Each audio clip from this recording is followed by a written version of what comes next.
Hello and welcome back to the Way to Native Chronicles. What we're going to do today is we're going to get into a little bit of leather work. And I'm sure for a lot of you who are outdoorsmen and hunters, you've probably run into the need to have something made out of leather. I know I have over the years, and what I did is I just got down to it and I just started making stuff.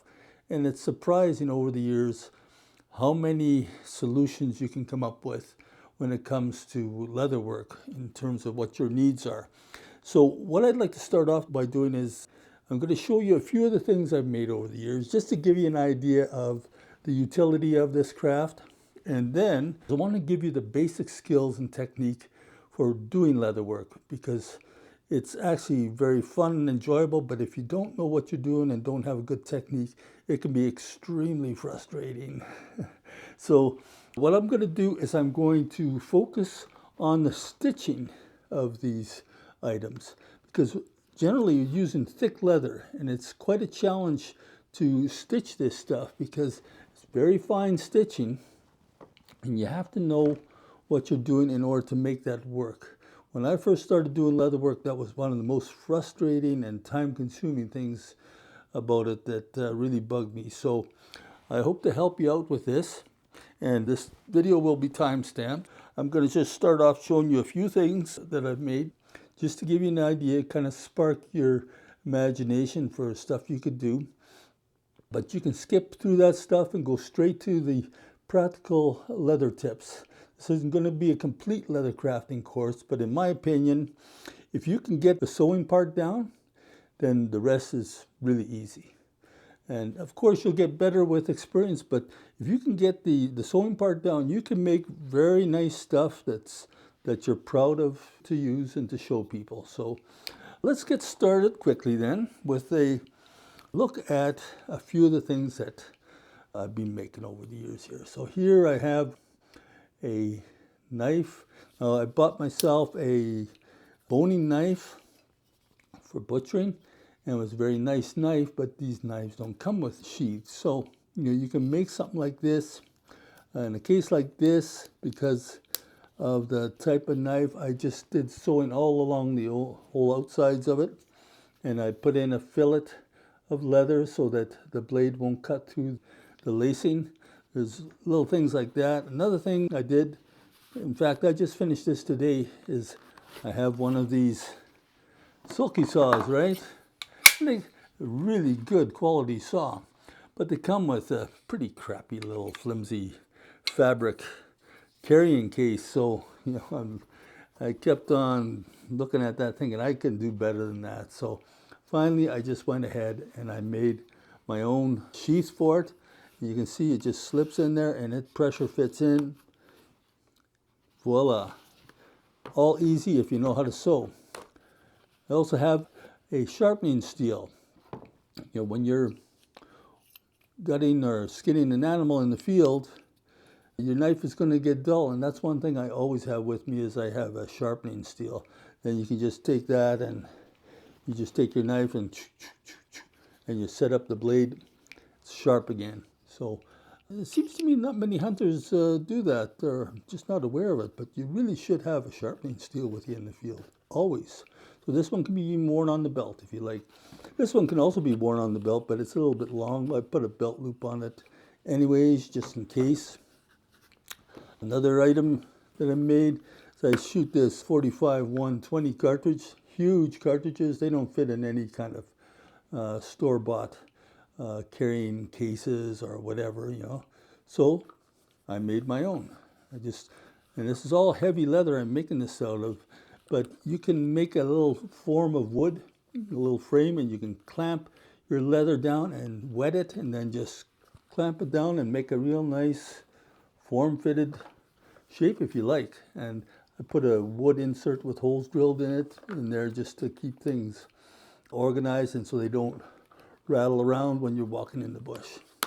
That carries on my belt always when I'm hunting with the Ruger #1 that I have. So what else can we do? Here's something a little different. This gets a little involved, but in Canada, you're not allowed to take a handgun from your your residence to a shooting range unless it's in an opaque locked case and with a trigger lock on the gun on the inside too, I think. What I had to do is I made a lock case. There's a little hole through this latch here so I can say that it is locked and it is opaque. But this is a real oddball type of gun here. I'll take it out just to show you because I had to get pretty creative with the shapes involved, right? So here I taken this. Speaking of doing stuff at home too, I made this stock from a square piece of cherry wood from scratch. Did most of the carving with an angle grinder. And it's a beautiful shooting gun. Single shot, shoots chamber for 7mm bench rest Remington. Very powerful. So that is something that I had to make a special case for. It's hardly any other way to do it. And while I was at it, I made it so you can put I got something stuck here. It has a sling on it, detachable sling, so you can put it over your shoulder and carry it. Because quite often when you're going to the range, you've got a lot of stuff. You're carrying ammo and things like that, and maybe a spotting scope. So it's really nice to have a sling on this. And then, because of the odd shape of this gun, I had to go through quite the lengths to form a case that would fit it. So you can see how that works there, right? Well, another thing I do is we have a trap line, as most of you who follow this channel know. So on a trap line in Canada, you are allowed to carry handgun for protection against wildlife. So you like to have something like a 44 Magnum, and that's what we have here. So the 44 Magnum they have requirements for it. The trigger has to be covered, has to be worn on your strong side, a bunch of stuff like that. So, and always visible. So I made this so it can fit over the top of a parka too if it's in the middle of winter. All these considerations are taken into account. Put in a row of cartridges on the belt because, if you're defending yourself or you're in an attack situation, you fire off 1 or 2 shots and it doesn't look like the animal was dead yet or might come back and now you got 4 shots left in your revolver. It's kind of nice to be able to just grab out the number of cartridges you need and refill that chamber while you're still safe. If you run right out, then you go with a speed loader, right? So I've got the speed loader on the belt, and again, that's another case of you can form fit your leather to any shape you want, right?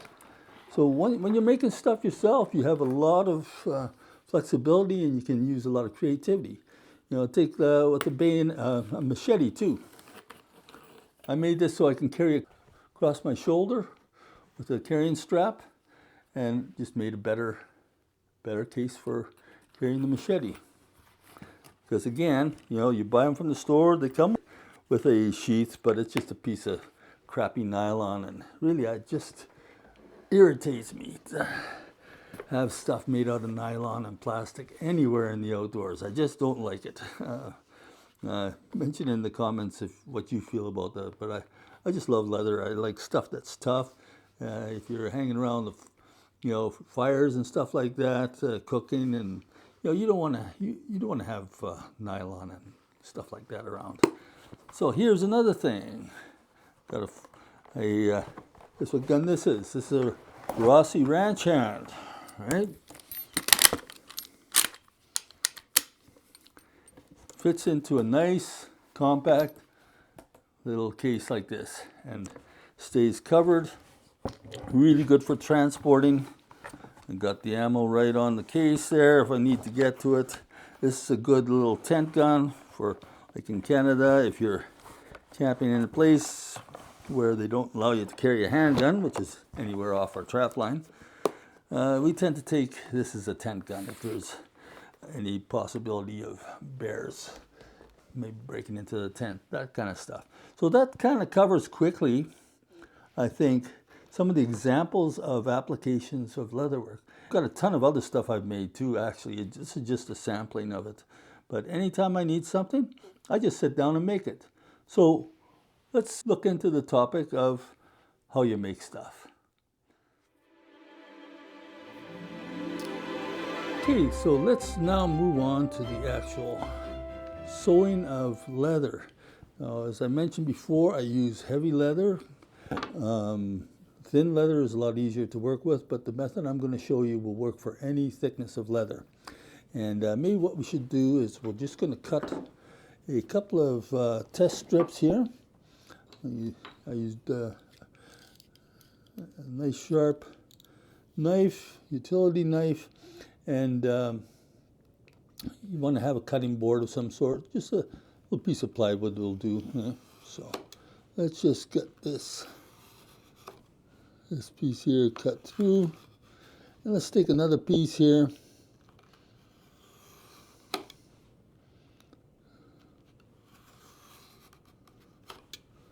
Okay. So hopefully I've cut these fairly straight, because what we're going to do is we're going to take these two pieces here and we're going to join them as an example. So I have these two pieces, and what I want to do is I want to sew them together, right? Let's see if I can get a straight edge for both of them to work on. Okay, so that's, you want to have your seams meet up really good like that, right? So I'm going to put on a pair of glasses here so I can see real well. What you want to do first is you want to take a little tool like this. You see that? It's got a little kind of a groove in it, a sharp groove in it, and it will cut grooves onto a certain distance from the edge of the leather. And that's really good for guiding you on where you want your needles, your holes to go through. So I'm going to cut this out here. See that? Just takes a nice little strip off. I'll do that. I'll save it for the other side later. Well, I can do that side right now. Let's see, which are the two sides that are flat. Okay, so I'll do this side too. I'm going to have these two meet up like this, right? Okay, so this one here should be on this side. I don't know if that's the flattest side. Okay, no, I'll do it on this side. Okay, so we'll cut our grooves on both sides. So now we have kind of a scenario where we'd have the edge of a piece that you're making, right? So let's begin by making the holes. That's where you want to use something like this here, a little cutting fork. Now, these things are great, but there's one downside to them. Once you punch them through real thick leather like this, it's a real bugger to get them to pull out. I'm not even going to do it as an example, but you only have a little edge of leather that's left after the fork is through, and you're trying to pull it out, and oh, it's just terrible. So I'm going to show you a way of getting around all that hassle. What we'll do is we'll take this, and I'm going to take a hammer. I'm just going to use the cutting fork just to make a bit of a pattern. I'll put my first fork hole in the last one there so I maintain the spacing, right? And then I'm using that little groove that I cut as my guide to keep things in a straight line, right? And we'll take another one. So you can just march yourself along the piece of leather you're working on like this. And then when you get to the end, you know, you just kind of figure out, oh, I guess I'll do it from here. So you go all around your piece and you have your nice marks made, right? So now that I know where the hole should be, I'm going to take this fork. And this is really the trick of it all here. This little fork I've broken off. It used to be, let's see, 5 tines on it, I think. And I've broken 3 of them off and left only 2. And there's a good reason for that, and that is because if I punch this through the leather, I can pull it out again. That's pretty important. And if you haven't done this before, you can go ahead and try.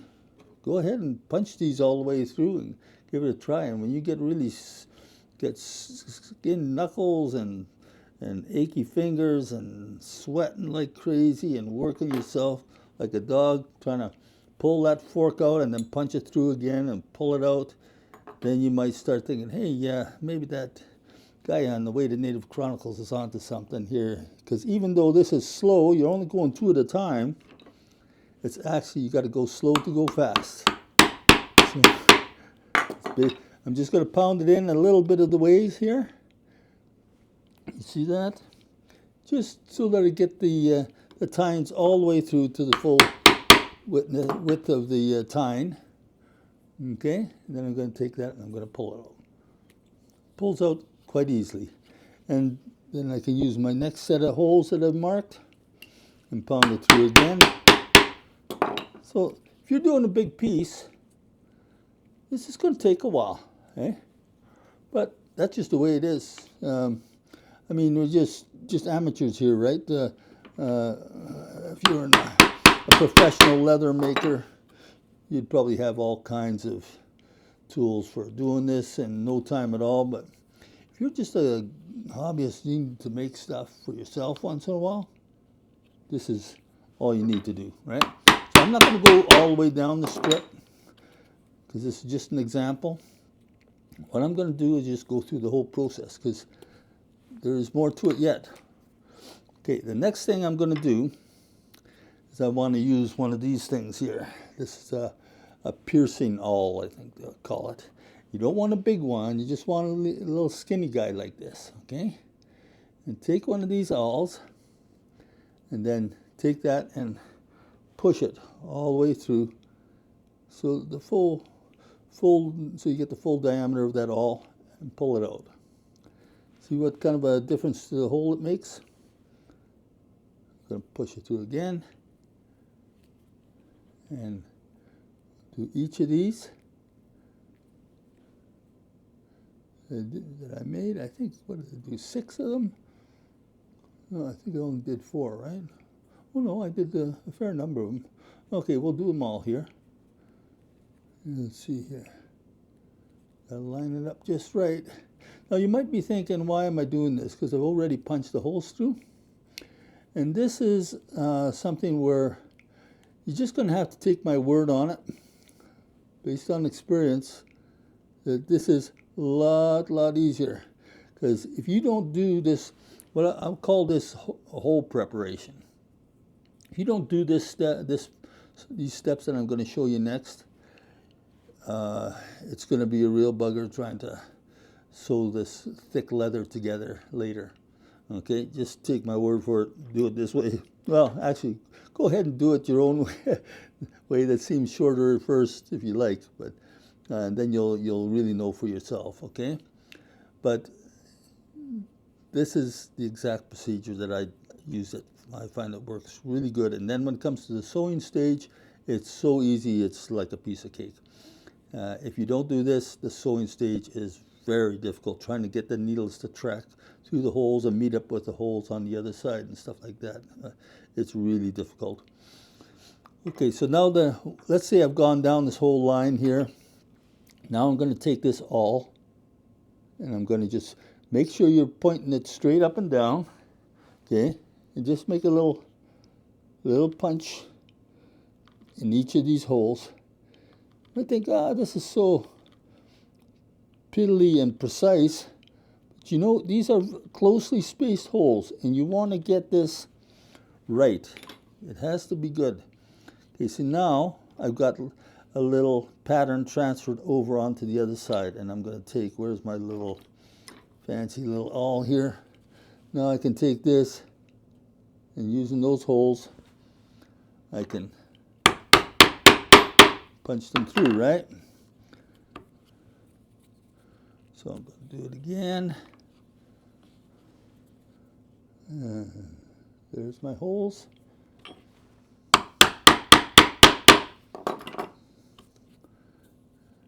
You want to make a pretty good prick onto the other side so you can see those little pricks you've made. There's another one there. If you're having trouble seeing them, you should be just pricking it with that awl a little bit deeper to make a larger hole. And in fact, I think that's what I could have done in this case, because they're a little hard to see, but I can see them. Okay.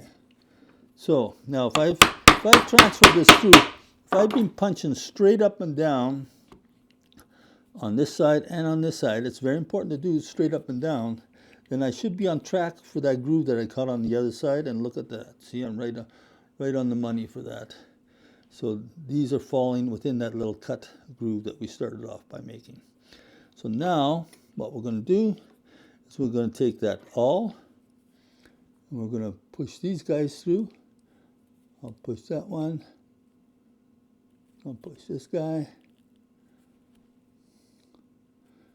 And this guy.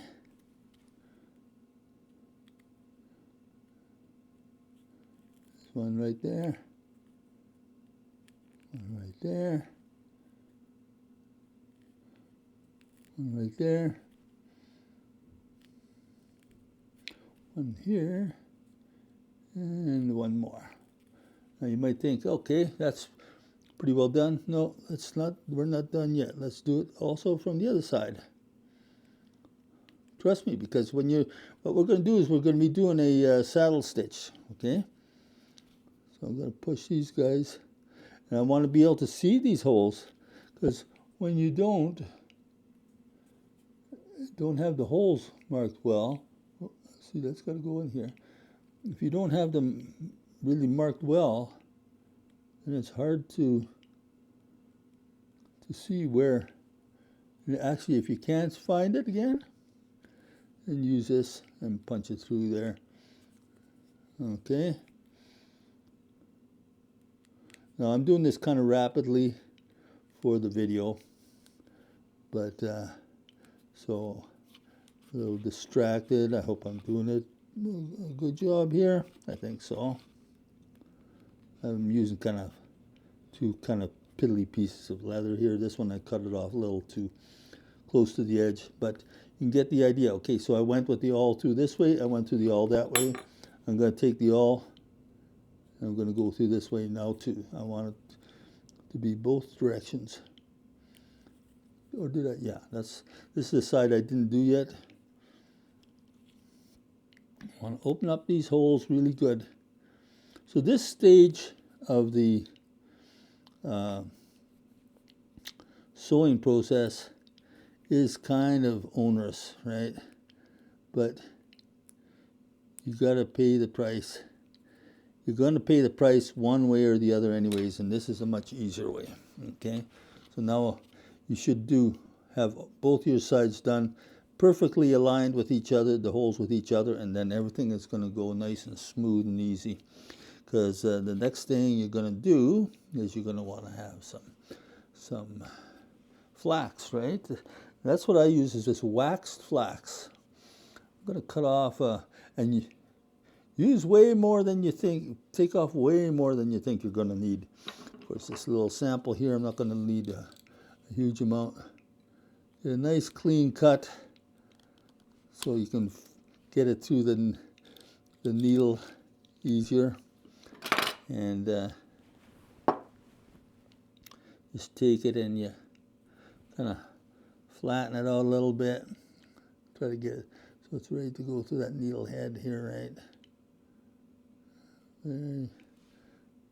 Just take I'm going to squish that end real good. Oh, I forgot to get my needles out. Okay, that's the other topic here. Now we're going to need needles, right? And the kind of needle you need, I hope you can see that, is one that's blunt on the end, not totally squared off, but very blunt on the end. Don't use a sharp end needle. You got to use something that's blunt, because if it's sharp on the end, it's going to dig in to the leather as you're trying to get it through the hole, and it's going to find its own new path, not the path that you punched through. So don't don't use a sharp needle. Blunt is good in this case. Yeah, I'm gonna get this guy threaded. Now what I do is I just pull through.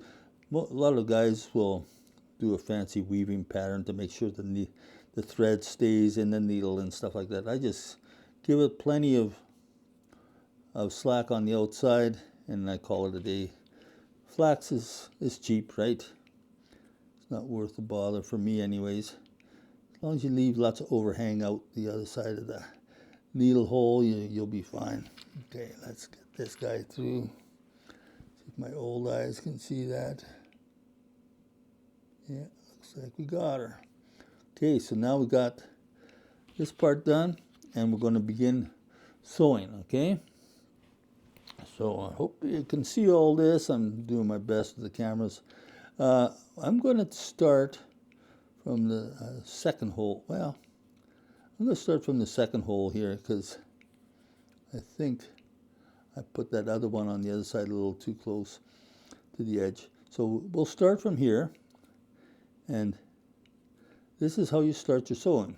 Okay, you pass it through, then take the other needle, because you know in a real case you're going to have a long length of thread, like arms. You know, the width. Yeah, what do you call that? You spread your arms out from fingertip to fingertip. You know, you could use a length that long for doing a seam. It gets used up very quickly because it's going in and out and in and out. Not just one side, but both sides are going in and out. So it's surprising how fast the thread gets used up. So make sure you take lots of thread off lots of flax off your spool, just as long as it's still able to handle. But you can see I've got this through these two. I've centered the thread on the stitch, and now I should be able to just go to the races. You might think, oh, this doesn't look very hard, but you know, if you didn't do it the way I showed you, this would be very hard.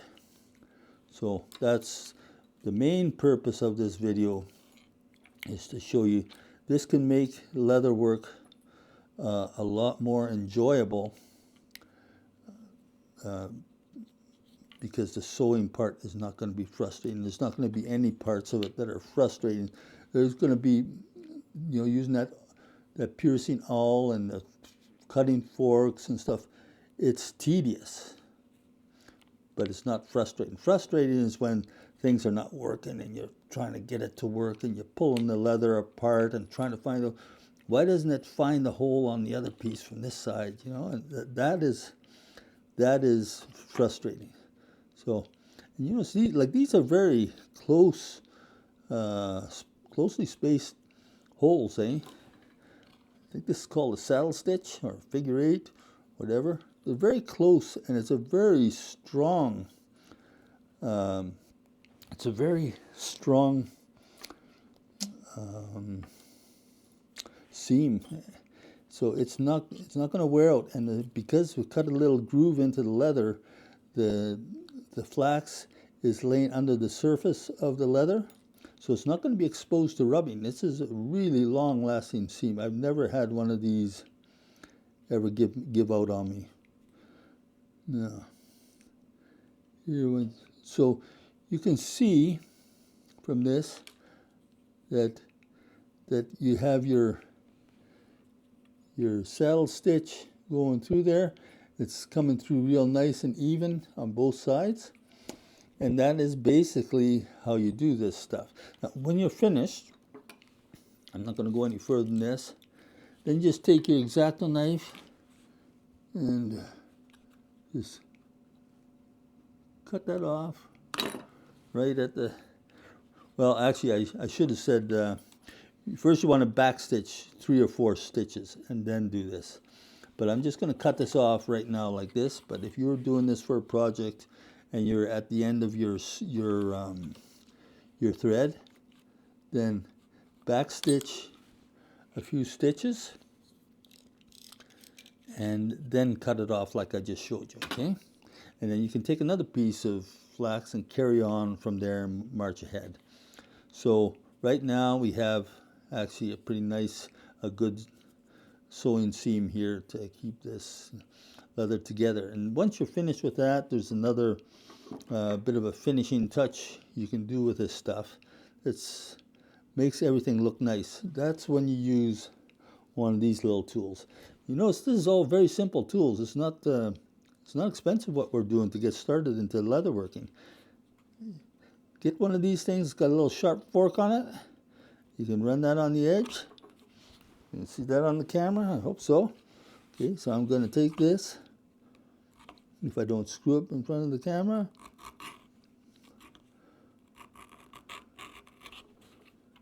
And I'm just going to round off,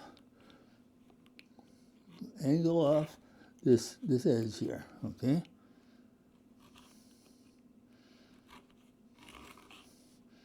It's kind of like carving. I'll go on the other side. We'll do the same thing there.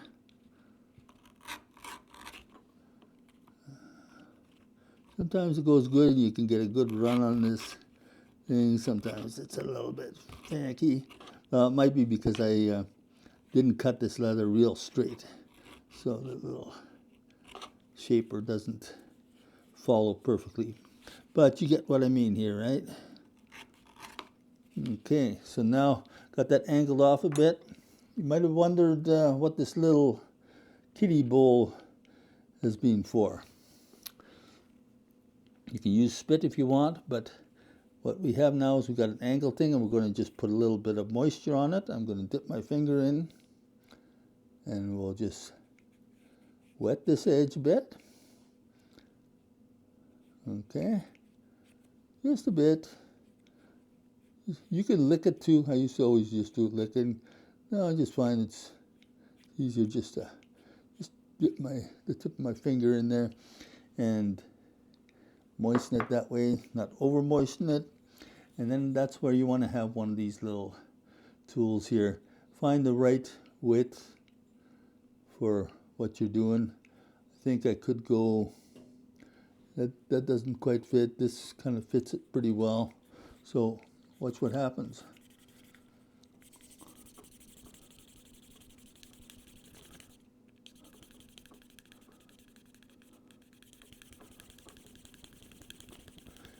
Just burnish it down. And now, I hope you can see the shine on that. It's smooth and shiny, and it looks like a nice fit. So that's how you can have a nice finish to whatever you're making.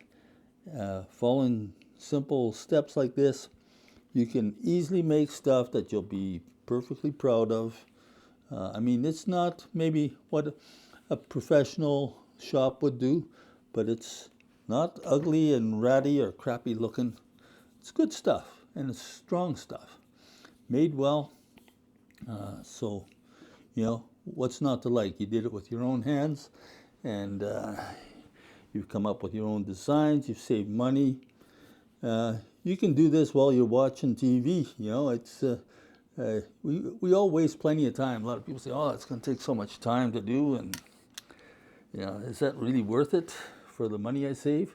Well, for one thing, what else are you doing with your time? You can do it while you're watching TV, and you don't seem to mind watching TV, right? And yeah, you get stuff made exactly the way you want, and you also develop a skill. So, and a collection of neat stuff you make. Now, what you'll run into, I know I have, is once you start doing stuff like this, people are going to be saying, "Hey, could you make me a holster, or can you make me a this or that?" Please. I always say no. Personally, you can make your own decision, but once you get a little bit handy at doing this stuff, I don't do it for money, and I don't want to do it for jobs, because I don't want to have that pressure of if I make a little tiny oops, you know, that shoot, you know, that they're not going to like that. People are going to notice it. I make it for me, and it's always to my standards, what I'm happy with. No pressure. And really the amount of time, as I was kind of alluding to before, you put into stuff like this. I don't think people would really want to pay you for the time you put in all this. They wouldn't understand all that's involved sewing a seam like this. So personally, I do it for myself, but you may want to do it for others, or for family members or friends that need something. That's, yeah, definitely okay that way. but don't put yourself into too much pressure. Enjoy yourself. I mean, I'd like to hear from you in the comments if you're watching this and giving this a shot yourself. If you come up with something, let me know what you're doing. You can ask some questions too. Look in my other videos. I've got a video on making this holster. I have the complete plans that you can draw out on a grid and make replicate this holster exactly. We have a lot of stuff on this channel, including a leather working playlist, so you might want to delve into that. There's other stuff. I do show how to do some of the molding and things like that as well. So I guess that's covered everything here for now. I hope this has been helpful to someone out there. And if it has been and you enjoyed this video, then please click like and subscribe to the channel. It really helps us out. So from the Weighted Native Chronicles, just like to end off by saying God bless and catch you next time.